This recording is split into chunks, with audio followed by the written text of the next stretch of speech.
जय श्री राम। मैं बोल ही रहा था ना कि अब इस तरीके से अगर ये भाषा और क्षेत्र के नाम पे अगर नेता अपने विचारों को बंद नहीं करेंगे, लोगों को लड़ाना बंद नहीं करेंगे, तो आगे बहुत बड़ा विवाद हो सकता है। घटना है, एक व्यापारी ने एक महाराष्ट्रियन बंधु को पीटा, तो उभाटा के सांसद खुद जज बन गए। राजन विचारे जी ने उस व्यक्ति को, उस व्यापारी को अपने ऑफिस में बुलाया। वहां 10-15 महाराष्ट्रियन बंधु थे वहां पे। वह माफी मांगा, कान भी पकड़ा, जिसके साथ में मारपीट की थी उसके पैर भी छुए हैं, हाथ भी जोड़े। लेकिन उलट राजन बिचारे साहब ने क्या किया, उस व्यक्ति को फिर से झापड़ लगवाए माफी मांगने के बाद में भी। महाराष्ट्र की कानून व्यवस्था मुझे लग रहा है दिन पे दिन बद से बदतर होते जा रही है। देवेंद्र जी, आपको इस पर ध्यान देने की सख्त जरूरत है। मुझे अब लगता है कि मुझे अब देश के प्रधानमंत्री नरेंद्र मोदी जी से अपनी बात को रखनी पड़ेगी, उनसे निवेदन करनी पड़ेगी, क्योंकि इन सब चीजों के बाद से अयोध्या से एक आवाज उठ रही है कि अब जो कोई भी महाराष्ट्रियन अयोध्या में आएगा उसे सरजू नदी में डुबा देंगे 5 तारीख को। 5 तारीख यानी कि 5 जुलाई को।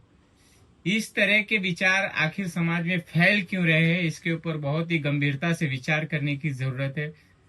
आज मीरा रोड में उस व्यापारी बंधु के सपोर्ट में सभी व्यापारी घरों से बाहर निकले और लगभग 5,000 की संख्या में बजरंग दल की मदद से व्यापारियों ने एक धरना निकाला, जुलूस निकाला। उनका सीधे सीधे कहना है कि हमें महाराष्ट्र से प्रेम है, मराठी भाषा से प्रेम है, लेकिन चूंकि यह महाराष्ट्र की भूमि किसी ठाकरे परिवार की बपौती नहीं है, लोग महाराष्ट्र की धरती से इसके लिए प्यार करते हैं कि संत ज्ञानेश्वर की भूमि है, छत्रपति शिवाजी महाराज की भूमि है, छत्रपति संभाजी महाराज की भूमि है। इसके लिए लोगों को इस धरती से प्यार है। अहिल्याबाई होलकर, उनसे लोगों को प्यार है क्योंकि यह उसकी उनकी भूमि है। चूंकि ये ठाकरे परिवार से संबंधित नहीं है, लोग ठाकरे परिवार की धरती है इसके लिए महाराष्ट्र में नहीं आते हैं। ये महापुरुषों की तपस्याओं की धरती है, संतों की भूमि है।